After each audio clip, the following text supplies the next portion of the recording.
Yes, lads, what is going on? Welcome to episode 25 of the Sorare Road to Glory. We've got a busy episode today. We've got a lot of game weeks to go through and, review, and then we've got 2 game weeks to preview. We've had double midweek game weeks going on this midweek. It's been not a disaster. It's been quite fun, but yeah, also a lot of lineup planning and seeing lineups and whatever. So yeah, we'll get into it very, very shortly. If you do enjoy, please do leave it a like, and if you are new around here, please do subscribe. Now, as always, let's get into the recap. So I mentioned last episode that I came up with a little, I thought, genius idea of going in season Europa League for the midweek with my, what was a 4/5 of a 20 stack. Or actually 3/5. And then I brought in Dan Rott and Horenbeek, hoping to play them in season Europa League or European League comp. And I ended up making a mistake and I played him in Classic. And it didn't really matter because Van Horenbeek didn't start. They did get the win away to Malmo. Dan Ross got a DA. Vlap got some nice AA, but yeah, not enough. Van Rouge got some really nice AA considering they conceded 2 goals. And yeah, Lars Nistel didn't really do too much. So we were 31 points away from a box.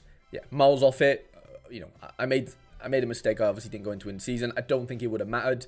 But we will be running this back today. Like, I'm filming this on Thursday. And there is a single day game week going on, which I'll get into, of course, before we recap what happened this past weekend. So this is the midweek done. Like I said, yeah, bit of an L, but it was fun to have a team going out and just cheering a team going out on a midweek. So we can get rid of that.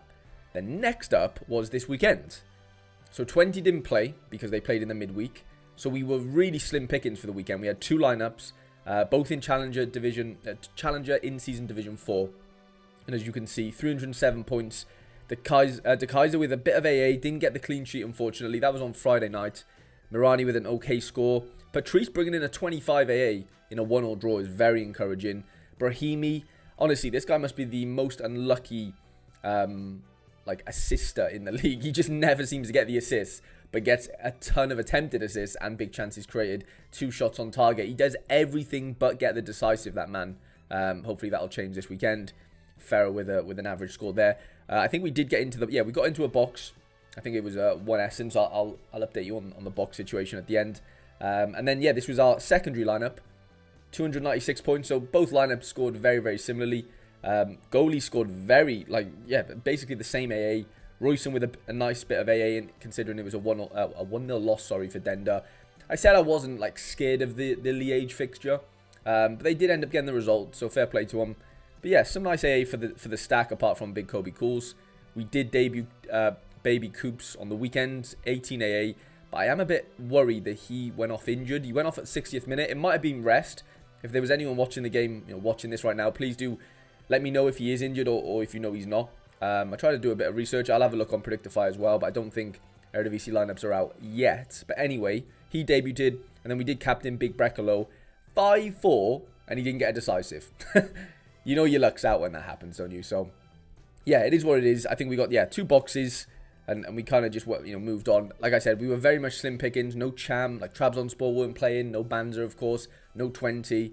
And thankfully, normality is resuming, this weekend with us having 3 lineups. So, yeah, that is the recapping out of the way. I will go into the spreadsheet and just update you on kind of what's happened, which is not too much, other than obviously we bought Coop Miners in. He's just under the floor price we paid for him, so we paid £1.85, and he is currently £1.57 on floor price, so it is what it is. I'm not looking to sell him right now, it's fine. We got him for a nice price, classic card. We can use him in the smasher spot sometimes if we fancy AZ to do well and him to do well. So yeah, our total balance is now gone down a little bit because of course we bought big Coop Miners, just over 15 quid in the balance. And our gallery value is sitting at just under £58. We're relatively in the exact same position as last week when I updated you on gallery value. I think it might be up by a couple of pence, but nothing considerable. I think the Kaiser was up a little bit. I think the Kersmaker might be injured or actually move into somebody in Denmark. I'm pretty sure I saw a rumour of. So yeah, that would be quite interesting. I think Cham's down slightly because he's been injured, but I think he's back this weekend, which is nice. Brahimi was up slightly. Unistal, to be fair, went down quite a bit. I need to change that to red, actually, because we paid £10.65 after we bought the Neon Edition, or traded for the Neon Edition for the old one. So yeah, we're slightly down on Unistal as far as floor price goes. Rest of the lads are, relatively the same. Nothing too crazy. And of course, we've added Coop in there. So yeah, we're sitting fine. Nothing's really changed for us. The goal is still the same. It's still to win as much cash, maximize our returns in-season challenger, and work our way up the division. So that is how we're looking there. Now, this midweek, like I mentioned at the start of the video, with the 20 boys, we do have this 36 clubs, one night European League night, $20,000 to win. That is combined, or across the 4 scarcities. We'll be shopping in limited, of course, so they're giving away $8,000 in a threshold format. So yeah, a new, I say new concept. It's an old concept brought back and kind of changed a little bit. But there's basically a flat prize, so it's $8,000 to go out between whoever hits above 400 points, basically, in this competition. There's currently 6,713 entrants. I'm going to assume that does rise because the crazy kind of good thing, in my opinion, thing about this competition and this game week specifically, so this is game week 49, I believe, is that we're going to know the lineups before the deadline. So, hopefully there won't be any DMPs. So I'm hoping I can run my 20 stack without any DMPs. I'll know the 11. Now, if I don't have all, if my 5 players aren't starting, then of course I'll have to do something, i.e. buy somebody probably. So I'll have to be pretty sharp on that, and that's going to happen tonight. Obviously, you won't be able to see that in this video because we're filming it before the fact. But I'm hoping I can run something like this. They're at home to Besiktas, who of course under Ole Gunnar Solskjaer now, who look a bit better. So I'm not expecting 20 to go out and smash or anything, but we're at home, full stack. If we get the clean sheet, Vlap assists Rots, away we could go, and yeah, hopefully pick up whatever cut we get of that 8,000 if we hit over 400 points. And I fancy ourselves, as long as I get my captaincy right. I do have Koopman as playing as well. Well, he might be playing, I don't know. I guess we'll find out tonight if he's going to be fit or not. But I'm more than happy just to run the full 20 stack. If for whatever reason Hornbeek's not starting or Van Rouge isn't, then of course, like I said, I'm open to just buying somebody for the game week. Hopefully somebody, playing at 20 to keep the stack together. So yeah, that's kind of what I'm going to be going into this midweek with. Looking to, scoop up a bit of that threshold cash. And it's 4 in-season cards, so, we would qualify because Rots is our 1 classic. And yeah, we're basically away there. So I'm excited about that. Hopefully we can scoop up a bit of cash in that tournament.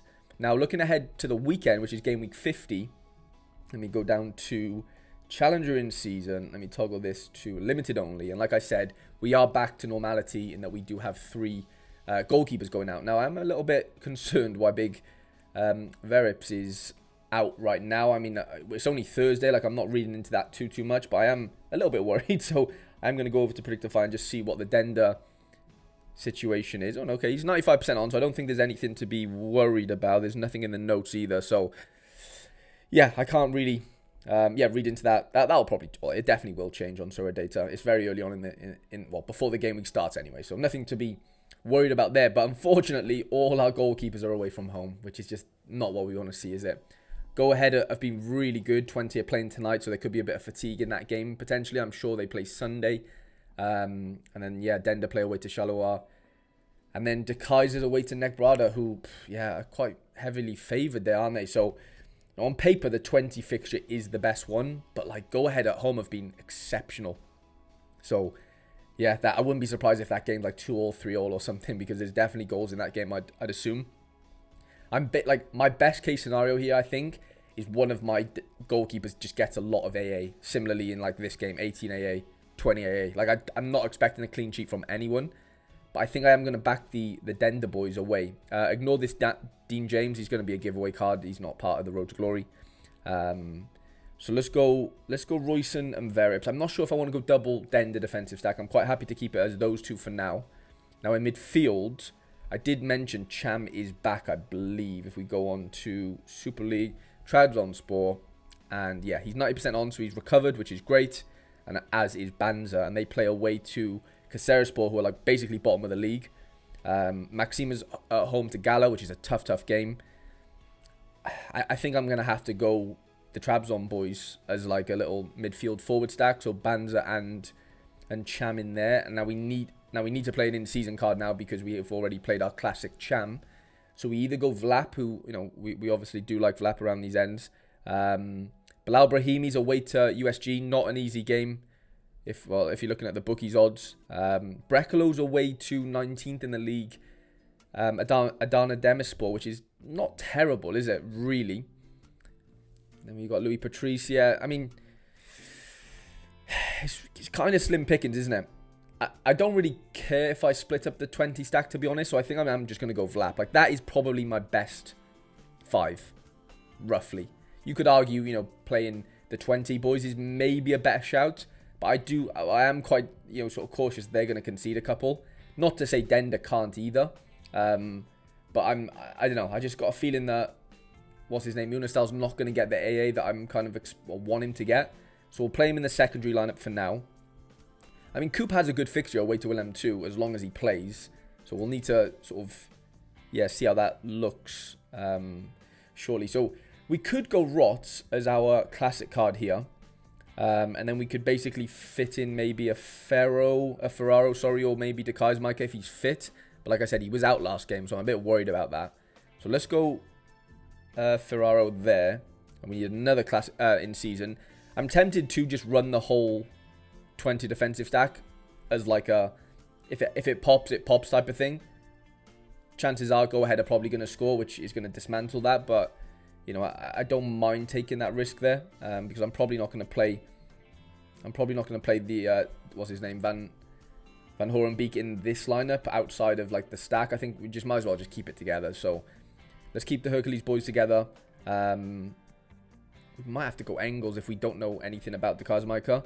We could go Brahimi and Brekalo, and then we could go Coop Miners here as the classic. We could also go Maxime. We could go any of the midfielders realistically, but it doesn't have to be in season, which is nice. If we find out more information about Coop Miners, and I'll probably change this to Coop Miners, but for now, I think I am going to just throw Engels in because I'm a bit cautious on the Kazmaika and Coop Miners with injuries. So I think that's what I'll go in with for that third lineup. Like, I'll be honest, I'm not in love with any of the lineups realistically. But sometimes that does work in your favour. Can you believe every one of my players are away from home? That is disgusting. I hate the look of that. Like, that just pains me to look at. So yeah, maybe it's just one of those weeks for me where I'm just going to have to taper my expectations, as I usually do, but just bring it down even lower. Because, yeah, that doesn't look great. All away from home. No one's really a favourite. Well, I guess Trabzonspor are. But outside of that, it's not looking good. It's not looking good, is it? So let's export our teams into Sorare data then. By far the best feature on Sorare data. I won't hear anything else. Let's export them in to game week 50. Now, then I will export my game week 49. So let's see if that went in. Give this a little refresh. We'll scroll all the way down to Chow. And yeah, boom. 1, 2, 3. Anyone play Friday? No. Oh, no. Oh, yeah, they do. De Kaiser, plays Friday. So yeah, hopefully the curse doesn't come for me there. And then for game week 50, I don't mind just manually putting this in. So yeah, we'll go to the European comp for the threshold. We'll go to limited, and then we'll toggle this by limited only. And we're just going to throw the 20 stack in for now. Like I said, I don't... Well, actually, we could maybe look on... Could look here maybe. Game week 49, Continental. And we do have prediction. Yeah, 20 does have a prediction. Let's see what they think. Okay, so Horenbeek's got a 60-40 with Bruns, whatever his name is. So we might have to change that, but we're going to know the lineup. So if Van Horenbeek plays, then obviously I'll play him. But if he doesn't and this guy comes in, then I'll probably have to just buy him and run the stack that way. Rots is on, Vlap's on, Van Rouge is on, Unistal's on. So yeah, I think that would be the play. But I'll throw it in for now. We'll see what comes out in the next few hours as far as the lineups go. But that is locked and loaded for the European League's night threshold comp. Hopefully we can nick a couple of dollars, couple of pounds there. It all adds up at the end of the day. When you're playing when you're starting with 20 quid, winning 2, 3, 4 quid is big if we're talking percentages. So yeah, we're locked in for the Europa League tonight. I'm excited about that. And then we've also got our teams in for game week 50. So I don't think there's much else to really say, lads. I think we're ready we're definitely ready for the midweek, hopefully with the 20 boys, and hopefully. Yeah, like I said, I'm not in love with these fixtures at all. You've got to be in it to win it. And yeah, you never know. There might be a cheeky little promo. Like, that is the goal. Like, I'm not expecting cash from any of these lineups, if I'm being honest. The goal is just get me promoted to D3. Just let me work my way up. Because there's a ticking clock at the end of the day. Like, there's only so many games left before we can work our way to Division 1 and hopefully, get in on some of the cash wins. We can get in on cash wins in D4, of course. They're just less, which is fine. I would take anything at this point. I haven't mentioned it yet, but I am giving away a few cards in this video as usual, so please do leave a like on the video. Let me know your Sorare gallery name in the comment section. I hope you have a great weekend. Hope your lineups treat you well, and I shall see you guys in the next episode.